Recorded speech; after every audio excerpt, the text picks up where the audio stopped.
I'm Pat Sullivan. I'm 52 years old. I've lived in a 6 by 8 foot cell for the last 14 years, but the walls that truly imprisoned me were built long before I got here, built from my own stubborn pride. I violated the law, but first, I violated every promise I ever made to myself. Let me tell you what happened. To understand how I got here, you have to go back to Lowell, to Pawtucketville, to the man I was before the steel doors closed. I was raised in a disciplined blue-collar household. My father worked with his hands, and his word was his bond. Provision was love. I carried that with me, but I twisted it. I got some college, landed a desk job in accounts receivable. The numbers made sense. People, especially my wife Diane and my son Liam, were a ledger I could never quite balance. By 2010, that ledger was deep in the red. My marriage was a silent, cold room. Liam, just a kid, felt like a polite stranger living in my house. The shame of failing them was a constant, low hum. I felt it in my cubicle, surrounded by spreadsheets. I wasn't the provider, the rock. I was cracking. My family, my parents, my younger brother Mike, we kept communication short, controlled. I was the older brother. I was supposed to have the answers, not be the problem. Then my father had a health scare, and the call from Mike became the trigger for everything that followed. Mike called, worried. He asked again if we were okay, if we needed anything. I could hear the concern, the offer of real help. My pride screamed. I cut him off. "I've got it handled," I said. The silence on his end was pure disappointment. I hung up. The humiliation was a physical burn. So I opened the company's payment system. The first fraudulent transfer wasn't about greed. I told myself it was a bridge loan to my dignity. That money created a temporary illusion. It quieted the hum of failure. And it made me think I could buy back what I'd lost. I used the money to paper over the cracks. Bills got paid. The tension at home eased briefly. Then came Liam's 12th birthday. I bought him the most expensive gaming console, the one all his friends had. It was bought with that bridge loan. He unwrapped it, said, "Thanks, Dad," but his eyes were flat. Diane watched from the doorway, arms crossed. The room was full of this shiny, expensive thing and completely empty of joy. The gift was a monument to my lie. I was trying to wire funds into an emotional account that was already closed. And the scheme at work was getting more complicated, a house of cards. In accounts receivable, you learn how to make numbers tell a story. I was writing a thriller, covering one transfer with another, creating false invoices. The pressure was constant, but it felt like a solution, a purpose. It was easier to focus on this secret technical problem than to face the silent dinner table at home. I was managing a crisis, or so I thought. It couldn't last. The internal audit notice hit my desk in early 2011. The world didn't end with a bang, but with a cold, formal email. I knew it was over. They came to the office. White-collar crime isn't dramatic. No shouts, no struggle. Just quiet instructions, the click of handcuffs that felt absurdly heavy. The ride to county lockup was a blur. The processing was dehumanizing. But the real terror was the silence inside me. The narrative I'd built, the provider, the problem solver, had completely collapsed. I was just a man in a jumpsuit. The legal machinery ground on. I was charged with wire fraud, 20 years. But the true sentence was delivered 2 weeks later during a visit. Diane brought Liam to see me in county. We spoke through scratched plexiglass. She didn't yell. She didn't cry. She looked exhausted, finally. She said, "We needed you, Pat. Not your money. You." Liam, my boy, wouldn't even look up from the floor. In that moment, I saw it. The wire fraud wasn't a financial crime. It was a violent withdrawal from the emotional bank of my own life. I had stolen from my company to avoid being emotionally present for my family. I was bankrupt. They left. I was transferred to state prison. My new home was a 6x8 concrete box. The first night was the quietest of my life. That silence wasn't just outside, it was within. The audience for my performance, Diane, Liam, Mike, my father, was gone. There was no one left to prove anything to. The pride that had fueled me, that I'd mistaken for strength, had nothing to burn but itself. For the first time, with nowhere to run and no lies to tell, I had to just be. Pat Sullivan, alone with what he'd done. That was the beginning. The next 14 years became a long, slow process of rebuilding a man from the rubble, of learning the hacks that aren't about escape, but about facing what is. My first mental hack is the simplest and hardest. If you're in a hole, stop digging. The shovel of pride is the most dangerous tool you own. I could have stopped after that call with Mike.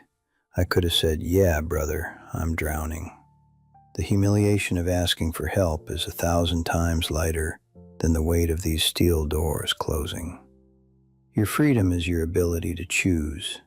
Choose honesty, even when it's small. Which leads to the second hack, redefining what it means to be strong. I confused provision with presence.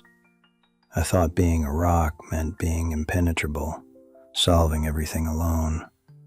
I was wrong. A real rock is steady enough for others to lean on, and humble enough to lean on them sometimes. Strength isn't silence.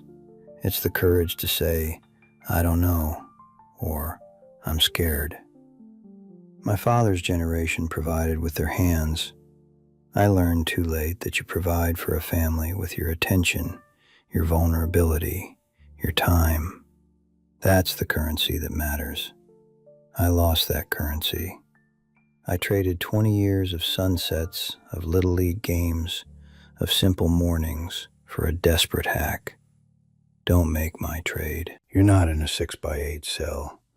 Your walls might be different. Worry, debt, fear, pride. But you have the key. Your freedom is today. It's the choice to put down the phone and really listen. It's the courage to tell your brother you're struggling. It's the decision to be present in your own life, not just a ghost managing it. Don't be 52, looking back through a prison window at the life you traded for a stupid, solitary solution. Be here now. Choose it. That's my story. What's yours going to be?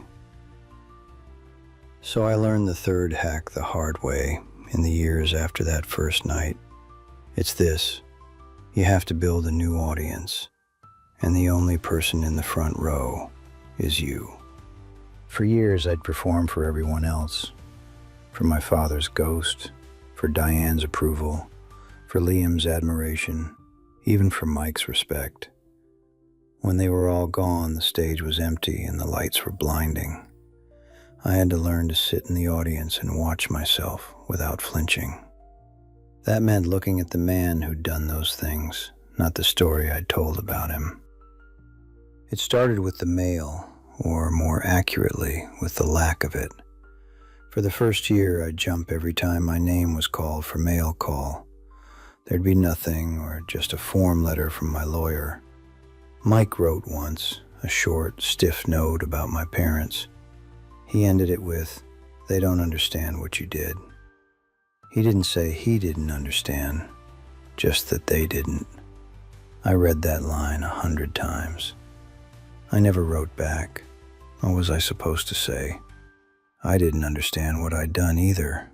Not really. Not yet. The silence from Diane and Liam was absolute.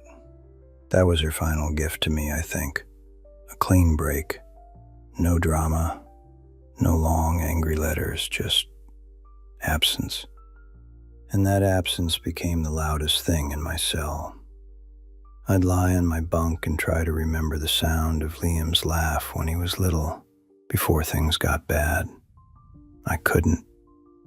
I could only remember the flat look in his eyes on his birthday.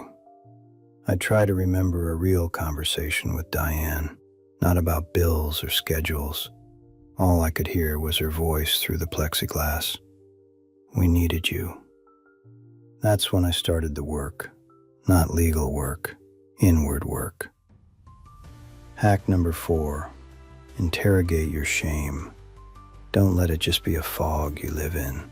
Take it out, hold it under a light, and ask it questions. My shame told me I was a failure because I couldn't provide. Okay, so I asked, provide what? The answer wasn't just money. It was stability, safety, certainty. I was supposed to be the fixed point in their universe, but my own universe was spinning. My father's health scare terrified me, not just for him, but for me. It was a preview. It meant I was next in line to be the vulnerable one, the one who needed help, and I couldn't bear that. So I created a fake crisis I could control, the financial scheme, to avoid facing the real, scary, human one. I wrote all this down on a yellow legal pad. I filled pages. I didn't write to send to anyone. I wrote to see my own thoughts outside of my head. And you know what I saw? A scared boy pretending to be a man. A man who thought asking for help was a crack in his foundation, when really, it's the mortar that holds people together. The 5th hack is about time. You have to kill the ghost of the future you lost. This one took the longest. For years, I was haunted by the parallel life, the one where I got help, where I confessed to Diane before the fraud, where I went to therapy, where I watched Liam grow up. That ghost lived in my cell more than I did. It was a torture device of my own making. I had to let that ghost go. I had to bury it, not with anger, but with a kind of grief. I sat on my bunk one evening and I just said goodbye to the father I could have been, to the husband I might have been, to the son my parents probably wished I was. I let myself cry for them, for those imaginary people. And then I had to look at the man I actually was, 52, a convict, alone, with 6 years left on paper, but a life sentence of regret. That's the acceptance. It's not happy. It's not peaceful, not exactly. It's heavy, but it's clean. It's the weight of what is, not the screaming chaos of what if. And in that clean, heavy space, a strange thing happened. I found a different kind of freedom. Not the freedom to leave, but the freedom to be honest inside my own head. I stopped being Pat Sullivan, the failed provider. I started being just Pat, the guy who messed up in the worst way, who hurt the people he loved most, and who has to live with that every single day. I started reading, not for escape, but for understanding. Philosophy mostly, Stoicism. It sounds fancy for a guy from Pawtucketville, but it's not. It's just about controlling what you can control. And the only thing I can truly control is my own mind, my reactions, my choices today in this 6x8 space. I choose not to hate myself. That's a choice. I choose to get up and do my job in the prison library. That's a choice.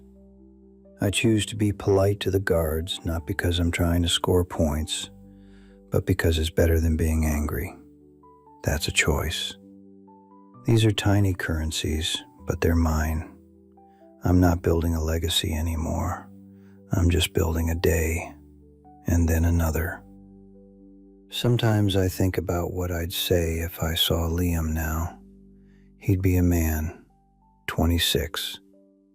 I've missed everything. I don't have wisdom to offer him. All I have is the truth. I'd say I was scared, and my fear made me selfish. And I am so sorry that my selfishness cost me you. That's it. No excuses. No bridge loans. Just the balance, finally stated clearly. That's where I live now, in the balance. It's a small country, but it has clear borders. I know what I did. I know what it cost. I know who I am. And knowing who I am meant finally facing the ghost I'd been avoiding for 14 years. Liam. Not the boy, but the man he'd become without me. That confrontation didn't happen in a visit. It happened in the prison library of all places. It was a Tuesday. I was sorting donated books, the quiet hum of the library a kind of peace. I was shelving in the biography section when I saw it, a book about tech entrepreneurs. On the back cover, in a group photo of young founders, was a face, older, sharper, but unmistakable. My son's eyes, my mother's chin. It was him, Liam Sullivan, CEO and founder. My hands went numb. The book slipped and hit the floor with a slap that echoed. I just stared at it. I picked it up with trembling fingers. There was a small bio. He was 26. His company did something with financial software. Ironic, right? He built a life in the very world that had destroyed mine. The bio mentioned he'd been raised by a single mother in Lowell. No mention of a father. Of course not. I took the book to my corner desk, the one by the window that looks out at the yard. I didn't read the book. I just stared at that photo. He looked steady, confident. He wasn't smiling for the camera, just looking straight ahead, like he was measuring something. And I broke, right there at the library desk. I put my head in my hands and the tears just came. Silent, shaking tears I couldn't stop. It wasn't pride this time. It wasn't shame. It was grief, pure and simple. Grief for the boy I'd failed and the man I'd never know. Grief for every single day I'd missed. The first day of high school, learning to drive, heartbreaks, college graduation, all of it. I traded it for a stupid, prideful hack. I'd been so focused on providing a life for him that I'd thrown my own life away, and in doing so, I'd abandoned him completely. I thought of that birthday gift, the console, the empty joy. That was the last real interaction I ever had with my son, a monument to a lie. And now he was in the world, building something real, and I was in here, a cautionary tale he'd probably buried deep. I was a line in a biography, raised by a single mother, a void where a father should have been. That was my rock bottom. Deeper than the arrest, deeper than the sentencing, deeper than the first night in this cell. This was the full, final cost, laid out in a glossy photo on a book jacket. I had not just lost time. I had lost my place in the story of my own child's life. I was a footnote, and a shameful one at that. I sat there for a long time. The library emptied out for count. A guard gave me a look, but I must have looked so shattered he just nodded and let me be. When I finally got up, I put the book back on the shelf. I didn't hide it. I didn't take it to my cell. I put it right back where it belonged, in the world. That night, in the 6x8, I did something I hadn't done since I was a kid. I prayed. Not to God, really, just out loud. To Liam, to the universe, to whatever was listening. "I'm sorry," I whispered into the dark. I was so scared of being a failure that I became one. I thought money was the answer to a question you were never asking. The question was just, are you here? And I wasn't. I'm so sorry I wasn't there. It felt stupid. He couldn't hear me. He'd probably changed his number, his address. He was living a life 1,000 miles from this place. But I had to say it. For 14 years I'd been carrying this unsent letter inside me, and seeing his face finally gave me an address, even if the mail would never be delivered. And here's the thing that started to happen after that. The grief didn't disappear. It's still here. It's part of the furniture of this cell now. But it changed. It became a fact instead of a storm. He is a man. I am here. This is the distance between us. These are the facts. I stopped haunting the life I might have had. That ghost was finally laid to rest by the reality of the life he actually had. A good life by the look of it. A life built despite me, not because of me. And in a strange way, that gave me a sliver of peace. He was okay. Diane had done it. She'd gotten him through. My failure hadn't ruined him. He'd grown past it. That's when the last of the pride finally died. The pride that had whispered, "You're so important, your failure will destroy everything." It didn't. Life went on. The world turned without me. And that was the most humbling and, in a way, the most freeing realization of all. I was not the center of the story. I was a character who made a terrible, costly choice, and the plot moved on. My son's story moved on. And I was stuck here, in this chapter, until I served my time. So I started living in this chapter. Not the past one, not the phantom future one, this one. The one with the library job, the squeaky bunk, the terrible coffee, the long empty evenings.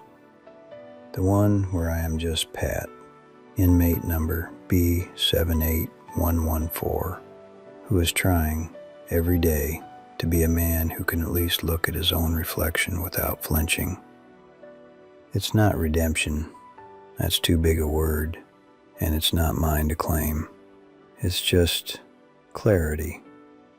The kind that comes when all the lies are burned away and you're sitting in the ashes, and you realize the ashes are all you've got left to build with. So you start building. And what you build when you're starting from ashes has to be real. It can't be another performance. For me, that meant finally understanding the 5 mental hacks that kept me from going insane in here. But more importantly, that showed me how I'd gone wrong out there. Here's what I learned. The first hack is the foundation. Stop digging. I've said it before, but I need you to feel it. When you're in that hole of debt, of shame, of a failing marriage, your first instinct is to dig faster, to find a way out on your own. That instinct is a lie. My hole was the feeling that I was failing my family. Instead of calling out for a ladder, calling Mike, being honest with Diane, I grabbed the shovel of pride and dug a financial scheme. I dug myself right into this cell. The moment you feel that panic, that desperate need to fix it alone, that's the moment to freeze. Put the shovel down. The way out is never deeper in. The second hack is about strength. Presence over provision. I carried my father's blue-collar code like a Bible, but I misread the scripture. He provided with his hands, yes, but he provided himself first. He was there. For me, providing became this abstract financial scorecard. I thought if I could just hit the number, I'd win the love. But love isn't a transaction. Diane didn't need a financier. She needed a partner. Liam didn't need a benefactor. He needed a father. A rock isn't useful because it's heavy. It's useful because it's steady, because you can build on it or sit beside it. I was trying to throw rocks at them when all they wanted was for me to be one they could lean on. The third hack is the hardest internal shift. Become your own audience. For 52 years I performed. For my father's ghost, for Diane, for Liam, for the guys at work. When I lost them all, the stage went dark and I was left in the silence, not knowing who I was without the applause. I had to learn to sit in the front row and watch myself, the real, flawed, scared man, without looking away. That meant writing down the ugly truths. It meant admitting that my father's health scare terrified me because it meant my own vulnerability was next. I had to judge myself, not by the performance, but by the intentions. And the intentions were just fear, dressed up in a suit of pride. The fourth hack is practical. Interrogate your shame. Don't let it be a fog. Turn on the lights. Ask it questions. My shame said, "You're a failure because you can't provide." Okay, provide what? Security? Okay. Was the fraud secure? No, it was the most insecure, terrifying thing I'd ever done. My shame was a liar. It told me asking for help was weakness. But what's weaker, saying I'm struggling to your brother or committing a felony to avoid saying it? Shame wants to stay vague and powerful. Define it, name it. You'll find it's just a scared child, and you don't have to let it drive the car anymore. The fifth hack is about time. Kill the ghost of the future you lost. For years I was haunted by the parallel life, the one where I did everything right. It was a torture chamber of my own making. Seeing Liam's face on that book jacket, that killed that ghost for good. That was the reality. He'd built a life without me. That life was real. My phantom life was a fantasy. I had to bury that fantasy and grieve it. And in that grief, I found a terrible, clean peace. I was here. This was my life. This 6x8 space, this routine, this regret. This was the raw material I had to work with, not dreams of what could have been. So here is my direct advice to you from inside these walls. Your walls are different, but they're just as real. Maybe it's the wall of silent resentment in your marriage, the wall of your child's disinterest, the wall of financial pressure, the wall of thinking you have to handle it all alone. Stop building them higher. The next time your brother, your sister, your friend calls and asks how you are, try saying, "You know, I'm not okay." Just that. See what happens. The vulnerability you're so afraid of is the exact thing that will connect you. I learned that too late. I had to be locked up to understand that connection is the only real freedom. Look at the people in your life. Are you providing things or are you providing attention? Are you listening or are you just waiting for your turn to talk? Put down the phone. Turn off the TV. Look at them. Ask a question about their day and then listen to the answer. That is the currency. That is the deposit in the emotional bank. I made violent withdrawals for years and then tried to cover it with a fraudulent transfer of cash. It doesn't work. You still have time. I'm 52. I look out this window and I see a sliver of sky. You can walk outside and see the whole thing. You can call your son, your daughter, your partner, and just say, "I was thinking about you." You can be late for a meeting because you stopped to really talk to someone. That's not irresponsibility. That's the most responsible thing you can do. Honor the connections you have. This channel, from what I understand, is about sharing these lessons from lives lived and often lived wrong. If my story, this confession from a 6x8 cell in Pawtucketville, meant something to you, Hit that subscribe button. Turn on notifications. I'm not going anywhere for a while, but maybe there's more I can figure out and share. Leave a comment down below. Tell me, what's the wall you're building around yourself right now? Is it pride? Is it fear? Just naming it is the first step to taking it down. If this resonated, hit the like button. It lets me know this message in a bottle, sent from in here, washed up on a shore where someone found it. Share it with someone you think might be digging their own hole, who needs to hear that it's okay to put the shovel down. And if you have your own story, a lesson learned the hard way, something that might keep someone else from the cold side of a plexiglass window, there's a form in the description. Share it. Your voice might be the one that saves someone. I'd recommend a book, too. Man's Search for Meaning by Viktor Frankl, a man who found freedom in circumstances that make my cell look like a hotel room. He wrote, "Between stimulus and response, there is a space. In that space is our power to choose our response. In our response lies our growth and our freedom." My stimulus was shame and fear. My response was fraud. I didn't find that space until it was too late. You still have it. That space is your freedom. Use it. Don't be 52 looking back through a prison window, or a window of your own making, at the life you traded for a stupid, solitary hack. Be here now.